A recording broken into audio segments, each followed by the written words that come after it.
All right, everybody, I have some absolutely incredible news for all of you today. We are all ready for our next run, our special unlocked bonus game, Banjo-Tooie. We'll be seeing an any percent no-bit clips run from LordFluffy themselves. But I'll pass it over to them. Let's go.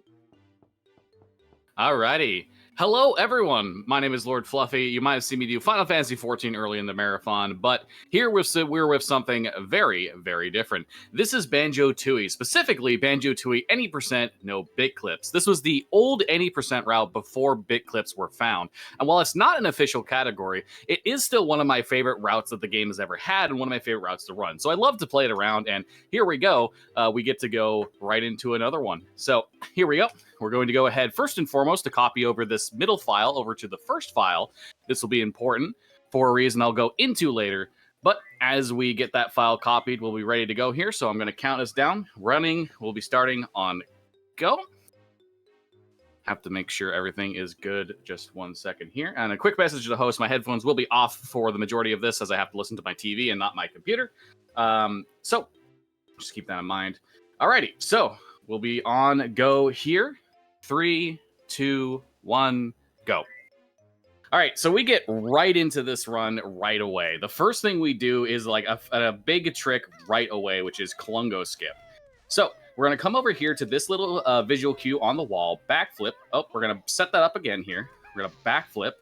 And I'm going to try and do a beak bust. Okay, so it didn't work. Ideally, we would have done a beak bust and would have gotten on top of that ledge, which would have completely skipped this cutscene trigger here. This would allow us to completely bypass the need to watch this cutscene. Unfortunately, didn't work out, so not the end of the world. We end up losing some time there, but we will continue forward as if nothing happened regardless. So now we're going to be showing off a quick little trick here. We're going to jump on top of this molehill to get on top of here. Didn't quite work, so we're just going to quickly take a back up here. Pick up these speed shoes because this will allow us to speed through the rest of this part quickly while also being able to pick up these eggs. These eggs will be integral for later on in the run. We come into the building and we're going to walk forward directly into the very first boss fight of the game.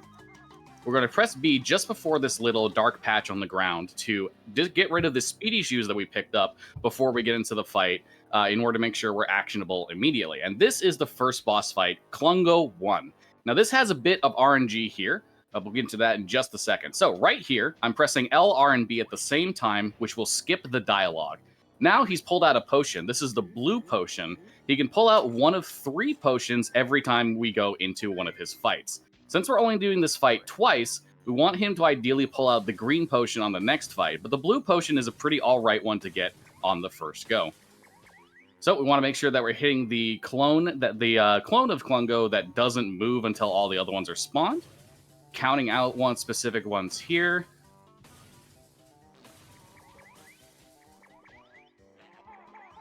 Excellent. We got the timing of the egg shots, and we tried to move ourselves closer to the gate, because if we got close enough here, as the ending part of this opening cutscene here plays out, Klungo will actually push our character models forward a little bit. So we didn't get a huge push. Ideally, we could have been pushed all the way into the tunnel, but any amount of push will save a little bit of time here. So that's the very first part of the run done. Klungo 1 is defeated. First bit of RNG, we got decent RNG with the blue potion first. Ideally, we get green potion at the next one. But that is the first section done. And now we're going to get into Isle of Hags. So you might already notice that this game is a little bit laggy, and we'll be doing a lot of camera manipulation stuff throughout the run in order to try and reduce the lag as much as we possibly can. Typical N64 stuff in different areas. We're going to go for a backflip here into a beak bust.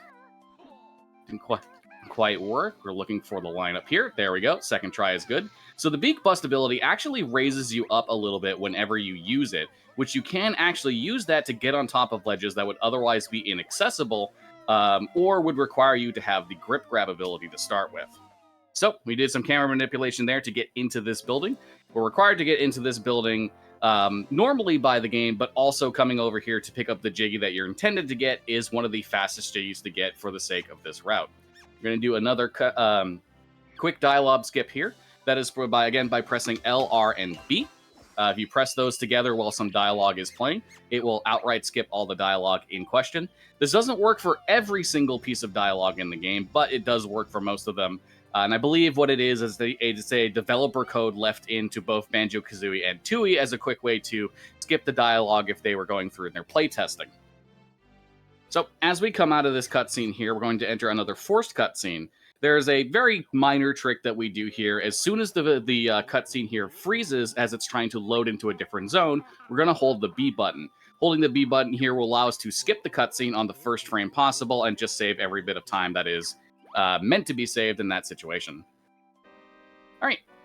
Now we're going to head on over into Bottle's house, which is a good time to talk about Talon Trot. This ability that I'm using right now, Talon Trot, where Kazooie is the one walking instead of Banjo, is faster movement overall.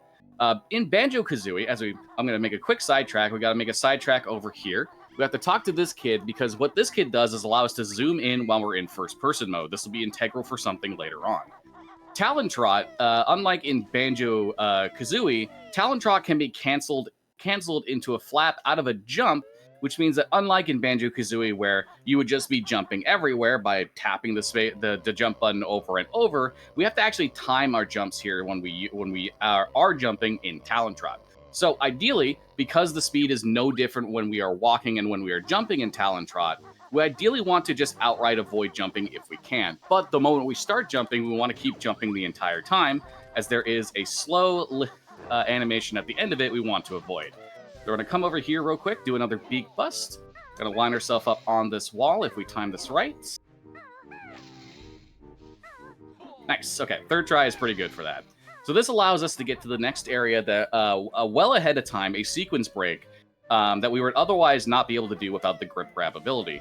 We can come over here to pick up this silo. This is a warp silo. And now we're going to come over here. This stage is actually closed, but with a well-placed ground pound.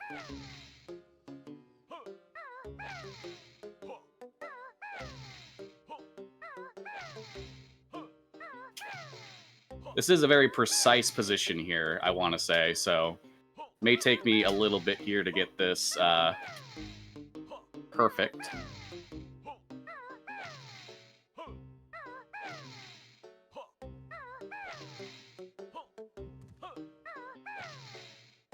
Alright, I'm gonna just back it up a little bit, try and reset this up.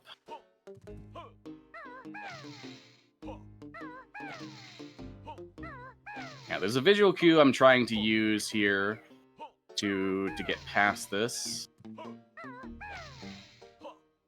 I promise you this works. This can be very, very finicky because it is a very precise position that we're trying to find here. There we go, finally.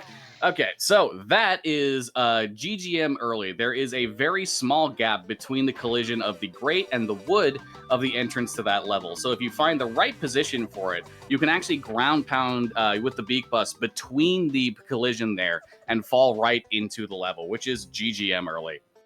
So that allows us to access the second level of the game, Glitter Gulch Mine, earlier than intended, which for the sake of this route ends up being faster for a few reasons. But now we're just going to be going into collecting a bunch of different things that are required for us to be able to beat the game through this route. One of those is notes. Notes were used for progression in Banjo-Kazooie to open note doors. And they were also individual notes that you had to pick up. In Banjo-Tooie, the notes come in 5 or 20 packs that you pick up a piece.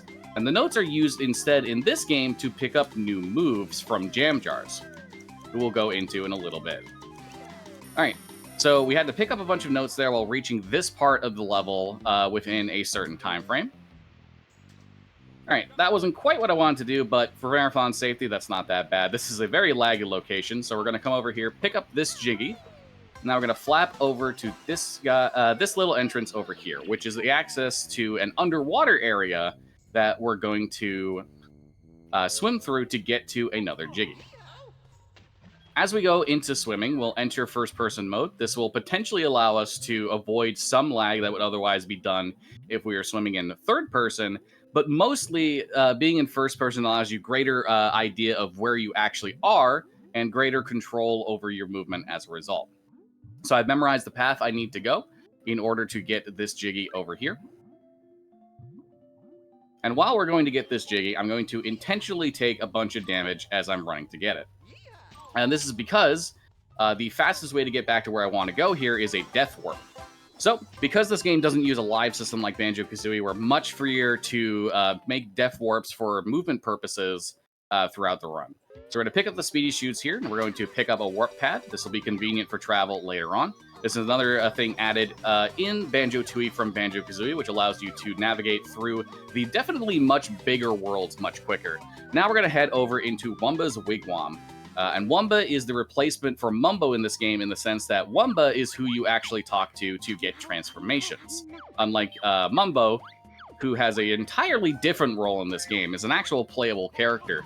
So we're going to come in, hand the Globo that we picked up along the way to the Wigwam in question. And now it's going to transform us into a stick of dynamite. Now we're going to quickly teleport back to the world exit as the fastest way to travel back to where we want to go. And there's a few things that we're going to be doing with the dynamite. But the main thing is the dynamite is required to set up the first part of a glitch known as DCW, or Delayed Cutscene Warp. We'll go more into how DCW works later on, but there's quite a few things that we actually need to do in order to make DCW work throughout the course of this run. So in the meantime, we're going to pick up some notes. We made sure to take 1 hit of damage for a specific purpose later.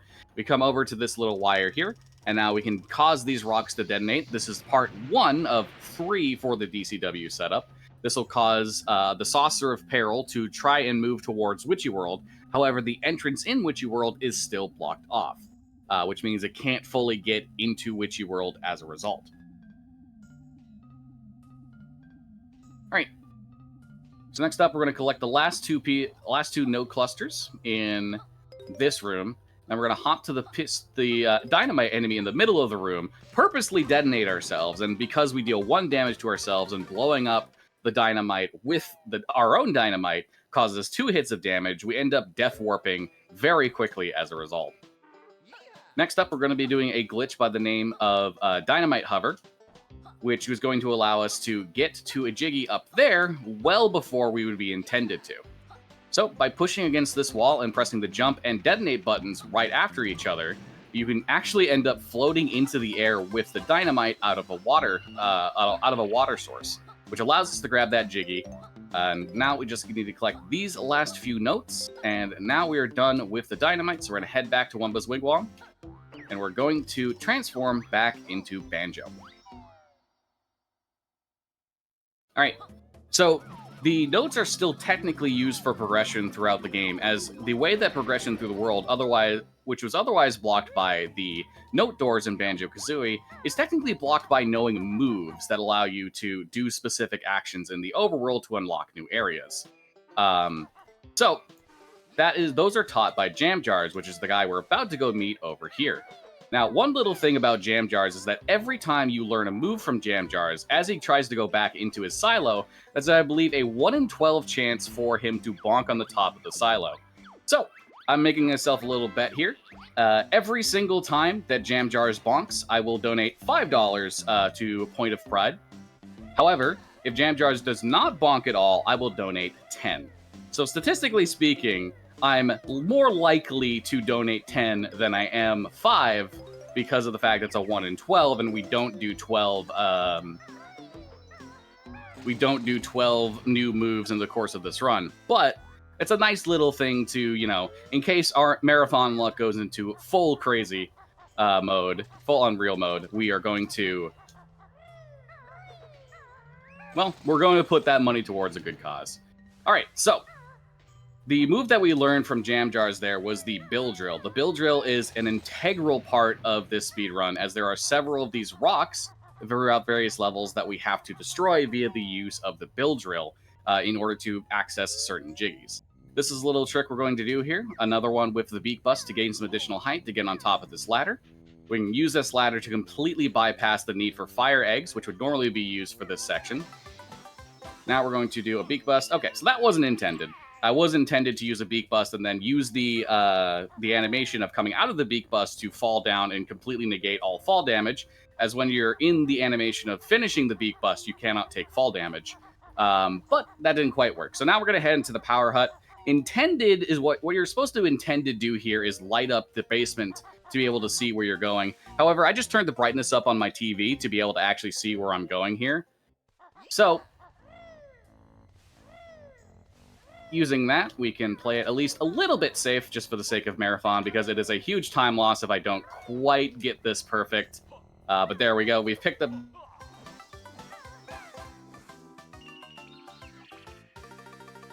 our way out. As we spawn into the start of Glitter Gulch Mine, we're going to quickly hit a beak bust to stop our downward momentum, grab onto the rope, jump out, and now we're done with GGM for this run. We're going to come over here to another jam jar silo, and we're going to learn the fire eggs. This is going to be helpful for DPS in a fight later in the run, but is also going to be helpful for unlocking the next area, which we would normally need the egg aim ability for, but we're going to circumvent that with a little trick we're going to do. So we're going to swap to fire eggs, quickly pick up another red feather here, and we're going to fire an egg right about at this distance, and if we've aimed this correctly, which we did not, we would have been able to hit that switch there.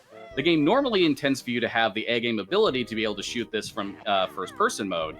However, because we can get the perfect height we need, and eggs don't really stop after a certain distance, we can have our fire egg travel the whole distance, hit the switch, and be able to get to the next part of Isle of Hags without the need to wait any long, without the need to go back to Mayhem Temple to get the egg aim ability, which saves us a bunch of time for traversal. All right, one more jam jar silo here. This will teach us the grenade eggs. The grenade eggs will be useful for a multitude of different factors throughout the course of this run, but as you can imagine, the idea is they're grenades, and they are explosive.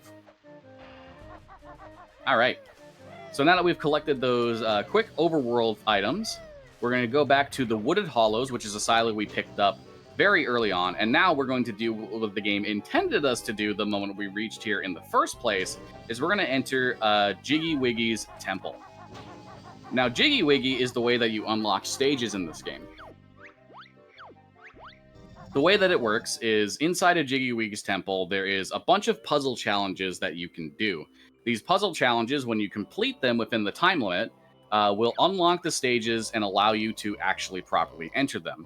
There are ways, especially via the use of bit clips, to avoid the need to have to come to Jiggy Wiggy a bunch, but bit clips are currently banned in this category, so we don't make use of them. So the way that these puzzles end up working out, it was a little bit before the trigger I needed to actually press there, press the B button on there. So the way that these puzzles actually work is the pieces that come out of the puzzle and where they end up on the outside are completely random every time. So while you're going through and doing these puzzles, you're having to do a bunch of improvisation, not only about like where you think certain pieces might go, but you're also having to improvise, you know, what pieces you want to grab and where you want to drag them in order to try and go through them as fast as possible.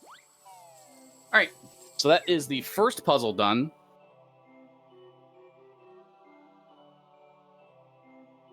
Whew. Oh my goodness, I'm yawning. So this is a quick time to talk about when certain dialogues are not skippable. So these cutscenes with Jiggy Wiggy, the dialogue is not skippable via the use of L, R, and B. So instead, we just hold the A or B buttons. I just hold them both because I don't remember which one is which.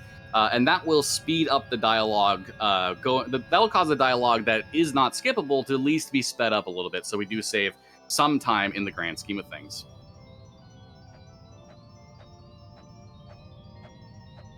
All right, so a long cutscene here, but now we have managed to finish the first puzzle and open up the actual first world of the game, which is Mayhem Temple. But we're coming to Mayhem Temple with a couple things that we wouldn't normally have in typical progression, which will allow us to progress through the world quicker and easier than if we were doing it in the more intended gameplay route before.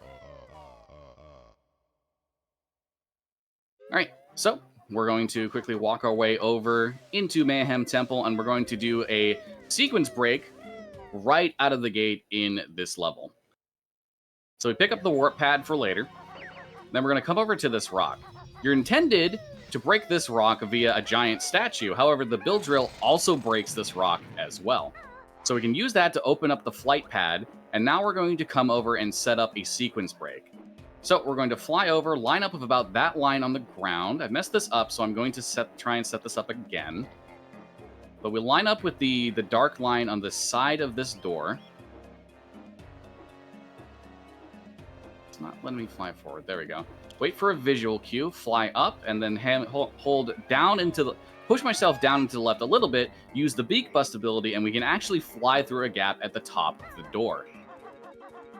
That is a huge sequence break that completely negates the need to grab Mumbo to open up this door normally with the giant statue. It allows us to grab the grip grab ability. But even though we can now grab ledges, we're just going to avoid doing that with the beak bust and pick up this Jinjo. And now's a good time to talk about why I copied that file at the start of the run on the main menu. The reason I did that is because that file has the Jinjo pattern that I want. There are 33 Jinjo patterns that are decided the moment you start a new file in this game. And you can imagine if there's only one pattern that works from this run, starting the run with a 1 in 33 chance to have the correct pattern sounds like an awful time. So that's what's known as Jinjo manipulation, in the sense that it gives you the pattern, it allows us to just give us the pattern that we want right away, and then we just add a little bit of time to the start of our timer in order to just, skip any time that we skipped by skipping the opening cutscene to be able to know which pattern that we got. All right, so we took a little bit of damage there to set ourselves up at 1 HP for a Death Warp. We're going to do a bunch of beak busts here to avoid ledge grabs, because ledge grabs are slow. Ooh, didn't quite land on the ground there, so wasted a bit of time. We're going to jump with the Talon Trot, which gets us just enough distance to pick up that Jiggy, then use a Grenade Egg to Death Warp back to the start of the level, and now we're going to be doing a bunch of flying. So this flight pad is very useful, and is one of the reasons that we need the red feathers that we picked up in a couple locations. So first things first, we're going to fly over here. We're going to try and aim to hit this Jinjo. So it didn't quite work. We're going to quickly just get back into hitting the Jinjo. Hit another flight pad here. Doesn't lose too much time, thankfully, because there's another flight pad right there. Now we're going to try and pick up this Jiggy. Excellent. We're going to beak bust and hit the ground. All right, very good. The only thing that could have gone better there is beak busting closer to these notes right here, but it doesn't lose too much time overall to do that. Now we're going to pick up all these notes. We're going to, on purpose, jump very close to the silo here, as there's a forced cutscene when you get within a certain area trigger of this silo, as this is meant to be the first new move you learn in the game. And now it's a matter of picking up some more notes as we progress forward. We need a total of 315 notes for this route, because we need to pick up a specific move called the Clockwork Kazooie Eggs. There's no way around it. The Clockwork Kazooie Eggs are hard required in order to be able to beat the game, as you cannot actually beat the final boss without them. All right, we're going to be doing a fly setup here. We're going to fly up, pick up that note as we reach the top. Nicely done. Now we're going to go into egg aim and take out all the bugs that are flying around this little cow lady's farm, yard, question mark. And by taking out all the bugs, she will give us another Jiggy. We need a total of 14 Jiggies in this run, as we need the 14 Jiggies to have access to Jolly Roger's Lagoon, which has another move that is required in this run in order to access the Clockwork Kazooie Eggs in the first place. Now we use the Grenade Eggs to access the prison compound, and here's a big RNG part of the run. So there's a prison here that has a code that is one of 3 codes. It is either moon, star, sun, star, star, star, sun, star, moon, moon, or sun, moon, star, moon, sun. So we start with moon, star, sun, star, star, because then we can transition into star, sun, star, moon, moon, because if you press on one, it still counts the next code. Unfortunately, it ended up being the slowest code, which is sun, moon, star, moon, sun, which is, a big RNG swing in the sense that you just lose the time in that and lose the time for it. But there's nothing really that you can do about it, and it's okay. Marathon luck just means more time to explain things. So this is another reason why having Bill Drill early is extremely good. It allows us to break the rock in here, which can free the prisoner instead of leaving out the front, which you would normally expect. It allows the prisoner to be freed and go back to Glitter Gulch Mine, where this man he lost his wife, and now he has his wife back. So funny little thing, while I'm in the middle of gameplay, I don't like to take my hand off of the position where I hold the stick. So I actually hit the L button for skipping dialogue with my chin. I just bring the entire controller up to my chin and just use it to hit the L button. All right, so up next is probably the biggest run killer of this entire run, which is a set of jumps from one pillar to another. These jumps are very tight and don't have a lot of leeway for error here. But the way that it's going to work is I'm going to enter Talon Trot, I'm going to jump, and then flap, and then hopefully, if I do it right, I'll beak bust and get on top of the next pillar. That's one. That's two. Ain't no way I got that first try in a marathon. Ain't no way. That's unreal. I cannot stress enough that I have not gotten this first try in all of my practice for the run at this point. Like, the fact that I got it first try in the marathon is unreal. That is way more difficult than I made it look. All right, but either way, now we're going to progress over. The grip grab ability is what we picked up for over here, because it's not really possible to reach these boots over here without the grip grab ability, but it is convenient to pick them up because we can then hit these boots and pick up the final Jiggy of the run here, which is going to be this one right here. We pick up the boots to traverse through that dangerous land, because if you see, if we enter this this dangerous part of the ground, we get bit and then spat out right back to the beginning, which is convenient for getting back to this part of the level very quickly. All right, and that is going to be it for Mayhem Temple here.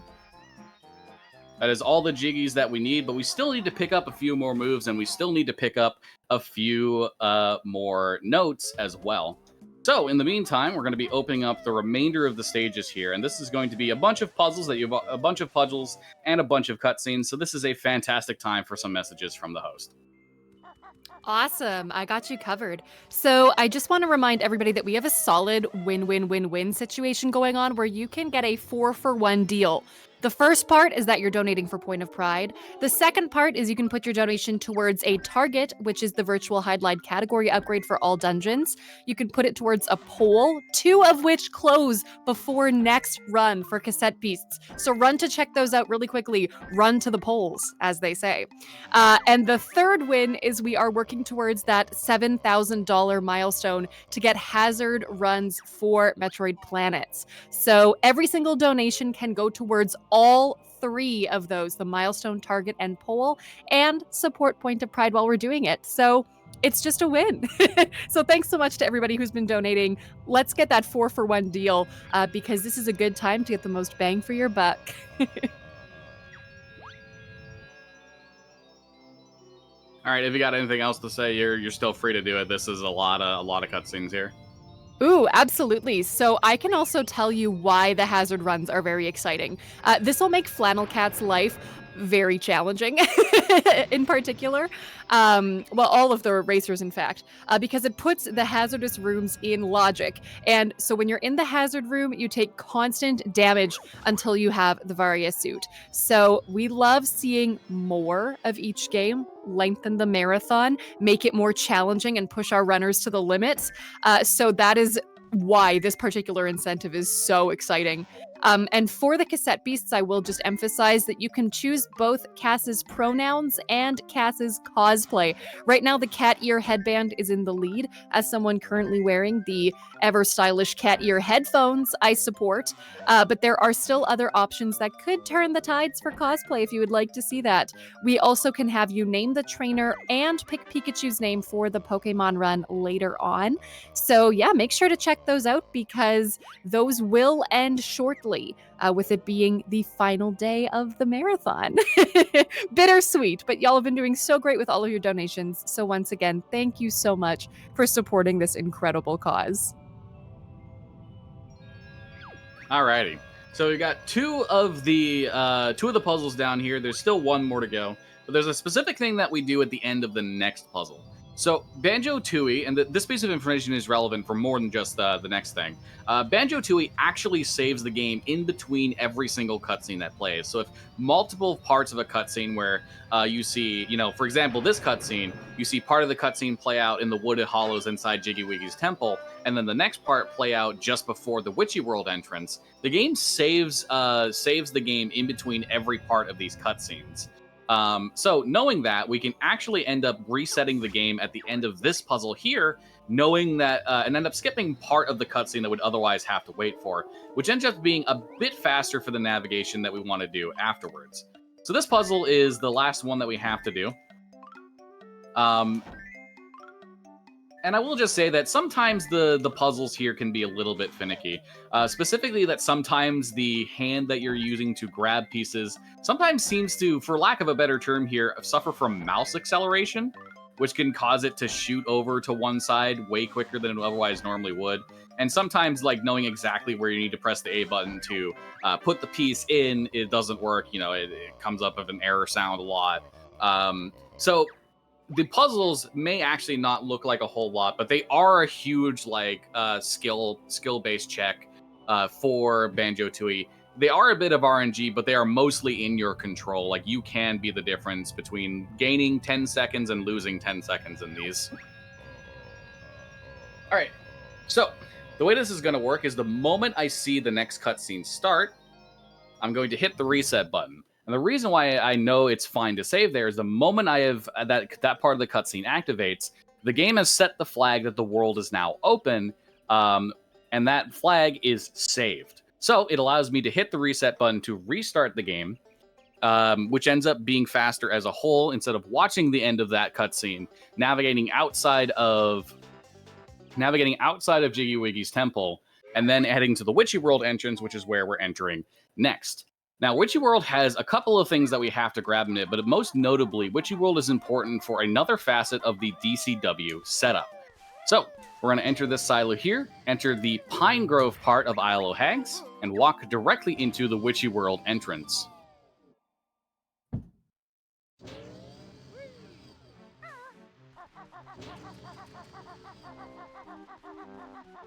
Alrighty.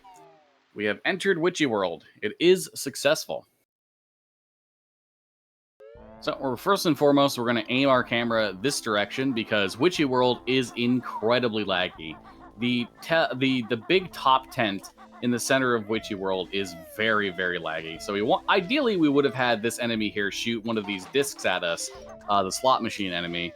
But he can also choose to swing his little slot arm at you instead, which is a bit of a time loss. I'm picking up this particular bit of note here as a marathon safety.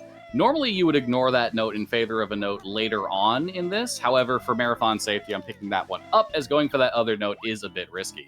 Now, we absolutely do not want Jam Jars to bonk here, because if Jam Jars bonks here, this is super laggy and loses the most time out of any bonk. So, very good. Jam Jars did not bonk. We are safe from his wrath currently.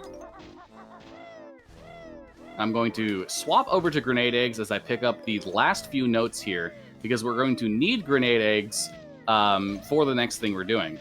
Now, if you remember all the way back in Bottle's house that we talked to that kid on the left path really quickly to pick up the ability to zoom in. Ooh, I haven't grabbed that in forever. That's a new one. All right, so we're going to come and stand over here, and now we're going to zoom in and aim just above this second pipe here. Zoom out and zoom back in for lag reduction. And here we see that. We hear the sound, which means we have hit the switch. The moment that this transitions to the next cutscene, we're going to once again reset, and this is important for the DCW setup. So, we've actually saved that one of those cutscenes is finished, but the other cutscene is not finished. So the next time we enter that area where that cutscene is playing, it's going to try and play that cutscene. And we'll get more into why that is important later on. But that's another reset that we're going to use in order to set up for DCW. And now, once again, we're going to head back into the file, head back into the overworld, and we're going to head over to Jolly Roger's Lagoon. Jolly Roger's Lagoon will be useful for a couple reasons, but most notably, it has a move that is basically hard required for us in order to be able to complete this run. Now, one of the reasons we went to Witchy World and picked up that Jam Jars move was because that move is called Split Up. In normal progression, Split Up is required for picking up, or rather, not picking up, but normally in normal progression, Split Up is required for access to the area where Jolly Roger's Lagoon is. So we come over to these pads, press the B button, which causes us to separate into both Banjo and Kazooie separately. And now we run over here with Banjo, step on the switch, swap over to Kazooie. We're going to pick up a couple more notes with Kazooie here because they're just generally faster to pick up with solo Kazooie.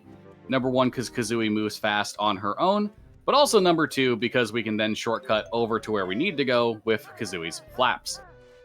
By having both of these switches pressed, the next part of the Isle of Hags overworld is accessible, and this is where Jolly Roger's Lagoon lies. So someone has pointed out my normal egg count. I just want to say nice as we're progressing to the next part. And now, as we enter Jolly Roger's Lagoon here, we want to take a quick note to jump around this sign just before the door. Those signs, okay, so you see that what happened there? Those signs have big hitboxes, where if you end up walking into those hitboxes, they will, the first time you do it, they'll say, hey, I'm a sign, I have information. Press B in front of me. We don't need that, and it wastes time to do that, unfortunately. But that is how it works. So as we pick up some of the final few notes that we need in the course of this run, we're going to head into Blubber's Wave Race shop. Wave Race 64, top tier N64 game, by the way. Incredibly fun. One of my childhood memories. And now comes yet another run killer. So, what I'm about to do is an incredibly tight bit of movement in the water. Normally, what the game wants you to do here is use Mumbo to make this water breathable. However, it is possible to reach where we need to go without actually making this water breathable, but it requires some very precise movement through this next section here, as well as a little bit of... as well as just making sure that we're moving as fast as possible at all times, because the window is very tight. So we're going to fly forward here, get a little bit close to the face, not too close. We'll get around all of the hitboxes that don't quite match the visuals of what you're seeing. And that is the hard part done, but we're still not done just yet. We need to swim all the way over to the entrance in the far distance that you're seeing. And it is possible, even when we enter here, that we might end up not making it due to some electric eels inside of this building. So you have just enough air as a whole to pick up the note on the top right of this building, get inside the door, and reach the top to get air back in your system without losing your full HP value. Alright, so unfortunately we got bad RNG by having one of the fish swim at us here. And we got turned around, so I quickly made a quick note to... Words are hard. I made a quick note to just go straight up and adapt later instead of trying to take the fastest line. But yeah, we needed to come here in order to learn Talon Torpedo, which is otherwise hard required for this run. Because in order to access the Clockwork Kazooie eggs, we're taking a quick def warp here to get back to the start of the level, because this is all we need at this point.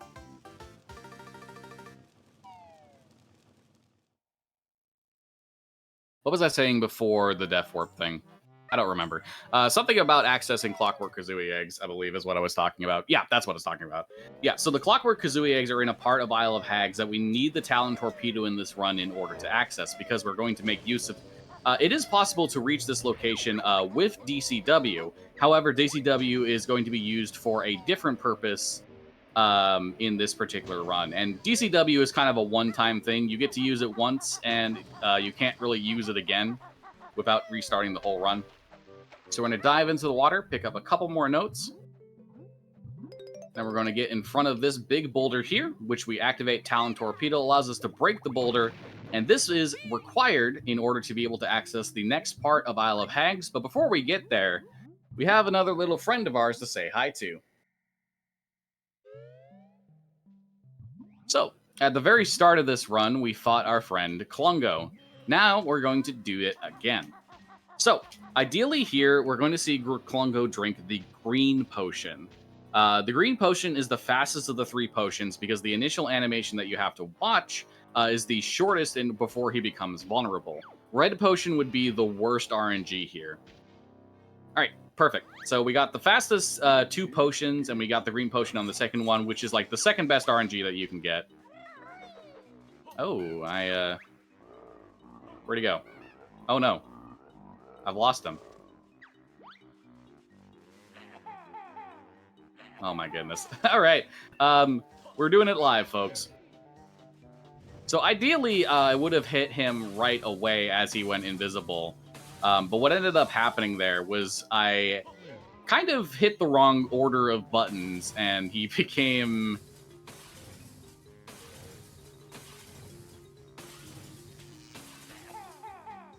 he became invisible and moved out of the way before I was able to hit him. So this is not at all how the fight is supposed to go, but thankfully I've managed to recover it and not lose too much time in the grand scheme of things.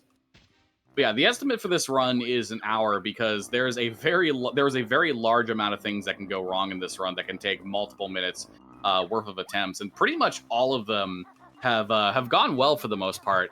But there's still one big run killer left in the run, and that's because it is you have one try at it, and if you don't succeed, then the run is just over. We'll get into that in just a second, but we're picking up the final few notes here. And we're coming over to the final Jam Jar silo. So, what will it be, Jam Jars? Will it be $5 or will it be $10? Will Jam Jars bonk or will there be no bonk? All right, it looks like that is $10 going to Point of Pride from my pocket. We had the best RNG possible, which is no Jam Jars bonks. Now we're going to save and quit and head back to the main menu. This will end up being faster in this particular case than using a reset because we can immediately skip the opening cutscene. And now we're going to come over to this refight menu where you can redo mini games or bosses, and we're going to start the cutscene of the final boss. Now, this is going to be a lot of cutscenes in a row here, about 5 minutes worth. So if you got any messages, rally them off right now because this is a great time for it. Okay, we can do 5 minutes. We'll keep going. So we have a $10 donation from Zello who says, "This BT run is excellent. I have no other puns left. Much love to the whole Power Up with Pride crew and everyone involved for another fantastic marathon. Heart." And thank you so much for your donation as well. We appreciate it so much. Since we have a lot of time, this is a great time to remind everybody that, hey, this is Winter Pride 2023. If you are just joining us, then you would probably love to know that we are raising money for Point of Pride.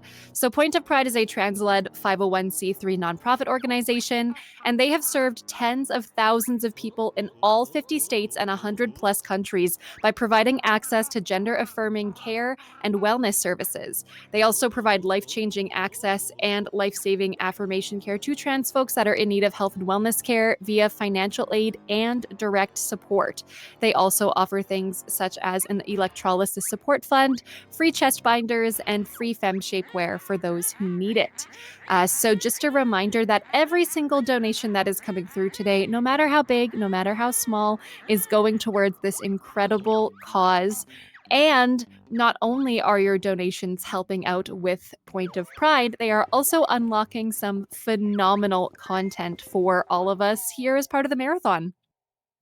So we are going to take this lovely long break to update everybody on where we're at with some of these incentives. So with our big target, we have Virtual Hydelides category upgrade all dungeons currently at $629 out of $750. We are so close that is only at $120 left to hit that one, approximately. And that run will be coming up later today. A little bit. Sure. Yeah, sorry about that. So No there's problem. one little thing left to talk about here, which is the final part of DCW, Delayed Cutscene Warp. So remember how we stored that cutscene as uncompleted earlier by resetting in Witchy World? So when we enter this room, this cutscene is going to actually play. But the way that cutscenes that share different locations work is it tries to set a flag in the previous location to teleport back to. And by going to the final boss's opening cutscene in the main menu, the flag that the game wants to go back to is actually the final boss's flag itself, which ends us warping us from that cutscene to the final boss in the file that we're in. So now we have actually entered the final boss, and this is a gauntlet. This is a gauntlet of things that you have to take care of here. Because there is multiple different phases, and all of them require different knowledge checks in order to make sure that you're doing the mechanic of the fight correctly. So we start off here with some lasers. This is fairly easy to dodge, so we're just going to pick up a few more eggs. We're going to pick up regular eggs. Then we're going to pick up grenade eggs just to make sure that we're capped on them. All right, so Grunty's going to come out of the top of the Hag 1, which is the big drill dozer that she is in. And now we're going to try and do something called rapid fire grenade eggs. So we're going to line up with Grunty here, bring up the menu, and as we start firing, we swap over. Okay, so not quite how that's supposed to go. I pressed the R button too many times. So we're just going to fire regular. All right, so I've made a little bit of a mistake here, but we should still be fine. I can make this work. The ideal situation is I would have pressed the R button as I fired a fire egg, which would then uncap the grenade egg's fire rate, which would allow me to take care of Grunty's first 10 HP pretty quickly. Didn't end up working out here, so I'm going to play this a little bit safe because I'm a little low on health here. And as I mentioned earlier, if I mess up this fight and die in it, that's it. The run is technically over. I can, of course, go to the boss refight menu on the main menu to simply, fight the boss again and act as if we are still here. But, of course, in the actual speed run itself, the right run would be considered over at that point. So we're gonna play it a bit safe and just use fire eggs here instead of trying to go for the... Instead of just going for the rapid fire grenade egg strat here. This is because I want to make use of these honeycombs to get back to full HP. So now, at this part of the fight, some cannons are going to come out from the back of this. The way that we avoid this is actually fairly simple. We're going to run forward and do a backflip right about here. Ideally, this gets us on top of the drill, which we then use C up and look up to reduce lag. Once the fourth one shoots, we get over to this side to make sure we have the best angle at shooting at Grunty. And now, once again, we're going to shoot some fire eggs into our good bony friend, Grunty. All right, so that is 30 HP down. I see there's a couple honeycombs on the ground. I'm going to pick these up in the next phase, ideally. So Grunty brings out an additional mortar cannon. We're going to do another backflip to get on top of the drill. Same thing, look up. This time she'll fire 6 before she goes into the next phase. 6. Okay, we jump away. Get the angle that we need in order to fire at Grunty. Yeah, so every single phase that she transitions, she gives you 1 honeycomb worth of... She gives you 1 honeycomb, which is the health recovery items, in order to work with. So we're back at 4 out of 5 HP. I'm going to pick up 1 more, and then I feel like we're going to be comfortable here. And now we're going to enter a phase where there's some lasers available, as well as the drill has been charged up. So we can't stay too close to Grunty, but we also have to be ready to jump over the drill in question, or jump over the lasers when they start spinning.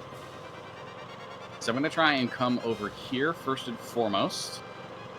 So I want to pick up a few more fire eggs for safety. And I'm going to try and pick up one of these honeycombs. All right, perfect. Grunty's once again going to try and chase me down here. It's going to jump over the lasers. All right, perfect. So now that this spinning here, and the spinning is done a full rotation, she'll come out, try and ask us a question. We'll just, skip through it. We don't care about getting the correct answer. That is dangerously close. 2, 3, 4, 5. Now we're going to swap quickly to the Clockwork Kazooie eggs and come to the back of the Hag 1. And this is the reason why the Clockwork Kazooie eggs are hard required to beat the final boss. Because in order to progress to the next part of the fight, we have to come inside the exhaust hatch of the Hag 1 and blow up these batteries inside of it. Without the Clockwork Kazooie eggs, we would not be able to actually do this. And as a result, we would straight up be unable to progress through the fight and would be soft-locked at this point if it weren't for that. I'm not point. Great to take that damage. I'm gonna have to drag the hag one. Yeah, I'm gonna have to drag the hag one away from those healths.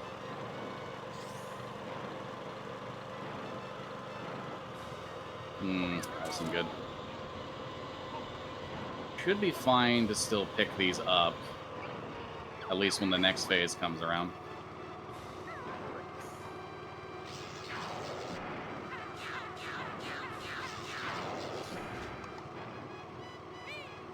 All right, so now we have to do the Clockwork Kazooie Egg again. We're going to quickly go into first-person mode to fire it closer to the back of the hatch, as there are lasers in the way. We don't accidentally want to get hit here. And now that we've done this, the Hag 1 is completely disabled. By destroying the batteries, the Hag 1 can no longer do any lasers, any drills, and we're into the second... basically, it's split up into something like 7 or 8 phases, but this is the second half of the fight, basically, where the Hag 1 is completely disabled, and it's all about fighting Grunty in relation to her on top of the Hag 1. So it's going to be important to make sure that I'm that I'm not getting hit by any of these spells, as I only have a few health to work with. I'm at full HP currently, but there's not much health recovery left. All right, so now we're going to switch over to regular eggs, because the next 2 phases, we need to take out 15 and 14 health apiece, and the DPS ends up being faster with blue eggs in this regard than it does using fire eggs or rapid-fire grenade eggs.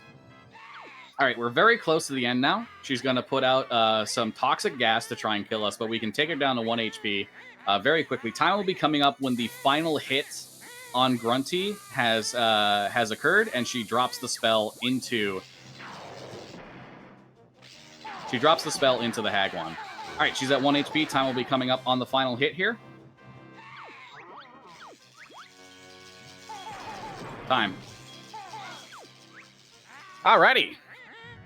On my end, that was a 50 flat, which I wanted to get a sub 50 in the marathon, but just a little bit of scuff at the start of the fight. But yeah. That, ladies and gentlemen, is Banjo-Tooie, any percent, no bit clips. Once again, this was the old any percent category before the bit clips trick was found. And while it's not an official category on the leaderboards now, why would you let that stop you? Speedrunning is not necessarily about, getting on a leaderboard and being compared to other people. You can just speedrun for fun. Let's say that you really enjoy playing this game, but you don't like that a speedrun category uses a certain trick or uses a certain glitch. You're absolutely free to speedrun without it. You don't have to use that trick. For all intents and purposes, if it's unfun to you, do it without that trick and see how fun it is. And that, for me, is what any percent no bit clips is. This is something I come back to every now and then to just play, because no bit clips is an incredibly fun category for me. It involves a myriad of different fun to do tricks. I love the movement in this game. The sequence breaks, as small as they are and as big as they are all fun to do. And this run, while it does have some big RNG points, is not necessarily a run killer at my skill level for this game. And yeah, as well, the Hag 1 fight is also incredibly fun when it's done optimally. Like, the Hag 1 fight is a huge... The Hag 1 fight is like a huge difficulty spike in the game, but being able to pull it off consistently and fast is an incredibly fun experience. But yeah, that is any percent no bit clips done and dusted. Thank you all so much for watching. The run with bit clips is about 20 minutes shorter than what I've shown off here, and skips even more of the game in very wild ways. Via, as I mentioned, the ability to get into stages that would otherwise require you to have Jiggies or DCW without the use of it. So, yeah. Anyway, that's going to be it for me. I'm LordFluffy. Hope you all enjoyed that run. Hope you all enjoyed the commentary. It was an enjoyable experience. Thank you, Power Up of Pride staff, for letting me run both Final Fantasy and Banjo-Tooie here. Hope you all appreciate that. And I'm going to send you all out here as we are running out of Bottle's house to go play with Grunties now. She's ahead. We're kicking her head around. This is a very funny ending cutscene. Anyway, I'm gonna let you all take it over from here. I've had enough of enough of holding the airwaves. So we're gonna get on to the next run. Thank you guys for watching. Hope you enjoy the next stuff. All right, and thank you so much, Lord Fluffy, for that incredible run. I hope y'all had loads of fun. I know I sure did. So yes, welcome everybody. If you are just joining us, it is such a pleasure to have you all here with us as part of Winter Pride 2023. Woo! It is bittersweet, the final day of the marathon. We have been going for the last few days, and we are coming up to our final 5 runs, 6 runs. Math is hard. We have a few more runs for all of you today, but time is going to fly by. So if you are sitting here thinking, hey, maybe I should donate to Point of Pride, well, let me encourage you. If you are wondering, hey Lana, what the heck is Point of Pride? I would love to learn more about it. Then I have you covered. Point of Pride is a trans-led 501c3 nonprofit organization, and they have served tens of thousands of people in all 50 states and 100 plus countries by providing access to gender-affirming health and wellness services. Isn't that incredible? If you have friends or family that have benefited from programs such as these, you know how absolutely important it is to the physical and mental well-being of all of our friends and family. So definitely consider giving back to this incredible organization and also get some fun incentives unlocked as part of it. So where I left you was talking about some of the big incentives that we have. Right now, one of our main targets is the virtual highlight category upgrade to all dungeons. Do we want more content? I don't know. More content? I only see this as a win. If we're gonna get more content from virtual highlight, we need $120 more to get that category upgrade. So make sure to get those donations in, folks, and don't forget to click on the incentive of your choice. But that's not where it stops. You can click the target when you send in your donation, but you can also click on a poll at the exact same time. You can get a target with your donation, a poll with the same donation, and work towards our next milestone, which is adding hazard runs into the Metroid Planets run, which is the finale game of the marathon.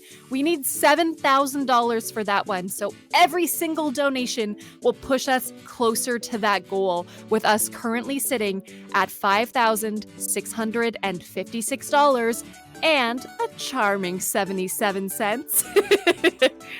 Speaking about those polls, 2 of them are closing right away. Right away. Do you want to shake it up a little bit?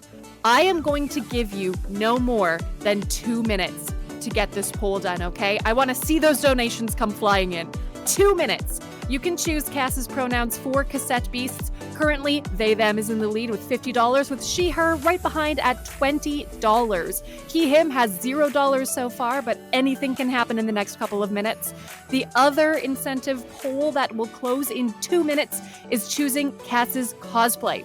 Cat ear headband sitting in the lead with $50, with the pom bomb tail, traffic crab hat, and Jester's hat trailing behind. Once again, anything can happen, but these polls are going to close very shortly. I'm going to make the same joke. Let's Cassette Beasts go to the polls, as we said, and send in your donations to get these polls shaken up in the last couple of minutes before the run starts, all right? Promise? Cool. Good talk, everybody. So that is 3 bonuses that we are working towards. So it's a win. We said it's a 4-in-1 combination. You get a target, you get a poll, you get a milestone, and you support Point of Pride. Hello? Where's the downside? There isn't any. Spoiler alert. It's incredible. This is also a reminder that any donation, no matter how big, no matter how small, supports this incredible cause. So whether you have $2, $20, $200, whatever you have, it is going to such an incredible cause, and we appreciate it so much, such as this $10 donation from Larry the Latipus. Thank you so much for your donation. We appreciate it so very much. There are other polls that are open and some other incentives that will be coming up, so make sure to keep checking those out on the Tiltify website, !donate in chat if you would like to know more. And you can check out our campaign over on Tiltify, learn more about the donations and the incentives that are currently open, and it's all incredible.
All right, everybody, we have another couple donations quickly to get through. This one makes me laugh a lot. We have $10 from, I believe, Barakiel. Apologies if I pronounced your name wrong.